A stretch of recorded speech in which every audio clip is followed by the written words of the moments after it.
নিজের খুব কাছের মানুষরা যখন আপনার বুক ভেঙে দেয়, প্রিয়জনের প্রতারণা যখন আপনাকে ভেতর থেকে একবারে শেষ করে দেয়, তখন বেঁচে থাকাটাই কি সবচেয়ে বড় যন্ত্রণা মনে হয় না? কুরুক্ষেত্রের ময়দানে স্বয়ং বীর অর্জুনও নিজের রক্ত সম্পর্কীয় মানুষদের সামনে দাঁড়িয়ে অস্ত্র ফেলে দিয়ে কান্নায় ভেঙে পড়েছিলেন।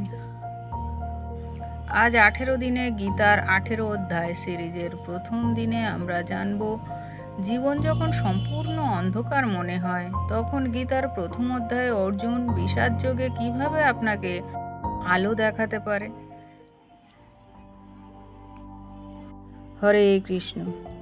ভক্তি আলেখ্য চ্যানেলে আপনাদের সবাইকে পরম সশ্রদ্ধ স্বাগত।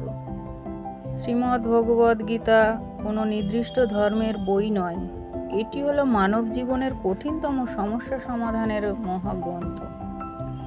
গীতায় প্রথম অধ্যায়ের নাম হলো অর্জুন বিষাদ যোগ।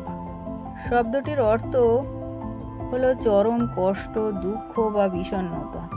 কিন্তু অদ্ভুত বিষয় হলো, কৃষ্ণ গীতায় এই চরম কষ্ট বা প্রিয়জনকেও একটি যোগ বা ঈশ্বরের সাথে যুক্ত হওয়ার মাধ্যমে বলেছেন। কিন্তু কেন? আসুন খুব সহজ ভাষায় গল্পটি জেনে নিই। কুরুক্ষেত্রে ধর্মযুদ্ধে একদিকে ছিলেন সত্যের পক্ষ পাণ্ডবরা আর অন্যদিকে অসত্যের পক্ষ কৌরবরা। যখন ভগবান শ্রীকৃষ্ণ অর্জুনের রথ নিয়ে দুই সেনাদের দলে মাঝখানে এসে দাঁড়ান, তখন অর্জুন দেখতে পেলেন উল্টো দিকে দাঁড়িয়ে আছে তার পরম পূজনীয় পিতামহ ভীষ্ম, গুরু দ্রোণাচার্য, তার নিজের ভাই ও আত্মীয়রা, যাদের কোলে অর্জুন বড় হয়েছেন, যাদের সাথে শৈশব কেটেছে। রাজ্য ও ক্ষমতার লোভে তাদেরই বুকে তীর বিঁধাতে হবে। অর্জুন কাঁপতে লাগলেন, তার হাত থেকে প্রিয় ধনুক খসে পড়ল। তিনি কৃষ্ণকে বললেন, হে কৃষ্ণ, স্বজনদের মেরে যে রাজ্য পাবো, সেই রাজ্য নিয়ে আমি কি করব? এর চেয়ে আমি ভিক্ষে করে খাবো। অর্জুন রথের উপরে বসে কেঁদে ফেললেন। একজন মহাবীরের এই চরম ভেঙে পড়াটাই হলো অর্জুন বিষাদ যোগ। এবার ভাবুন তো, আজ 1000 বছর পরেও আমাদের দৈনন্দিন জীবনে কি ঠিক এই কুরুক্ষেত্রটাই চলছে কিনা? আমরা যখন পরিবারের মানুষ, বন্ধু বা প্রিয়জনের স্বার্থপরতা দেখি, যখন কঠিন পরিস্থিতিতে সিদ্ধান্ত নিতে পারি না, তখন আমরা অর্জুনের মতোই ভেতরে ভেতরে ভেঙে পড়ি। আমরা কাজ থামিয়ে দিই, ভাবি সব ছেড়ে পালিয়ে যাই।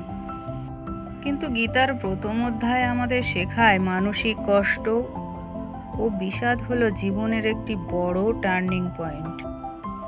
অর্জুন যদি সেদিন ভেঙে না পড়তেন, তবে তিনি ভগবান শ্রীকৃষ্ণের শরণাগত হতেন না, এবং বিশ্ব মানবজাতিও এই গীতার জ্ঞান পেত না।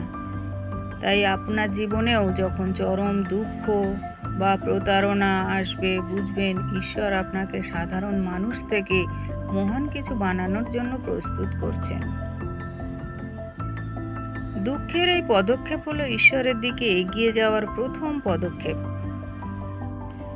আপনিও কি কখনো নিজের প্রিয়জনদের দ্বারা কষ্টে ভেঙে পড়েছেন? অর্জুনের মতো আপনার মনেও কি কখনো সব ছেড়ে দেওয়ার ইচ্ছে জেগেছে? কমেন্টে মন খুলে আপনার মতামত জানান এবং ভক্তি ভরে লিখুন, জয় শ্রীকৃষ্ণ। আগামী পর্বে আমরা জানব গীতার দ্বিতীয় অধ্যায় সংখ্যাযোগ, যেখানে শ্রীকৃষ্ণ অর্জুনের সমস্ত কান্না থামিয়ে জীবনের সবচেয়ে বড় রহস্য উন্মোচন করেন। আজকের ভিডিওটি ভালো লাগলে ভিডিওটিতে একটি লাইক করে দিন এবং প্রিয়জনদের সাথে শেয়ার করে তাদেরও শুভ শক্তি দিন। দ্বিতীয় পর্বটি দেখতে এখনই আমাদের ইউটিউব চ্যানেলটি সাবস্ক্রাইব এবং ফেসবুক পেজটি ফলো করে রাখুন। সবাই ভালো থাকুন, সুস্থ থাকুন। রাধে রাধে।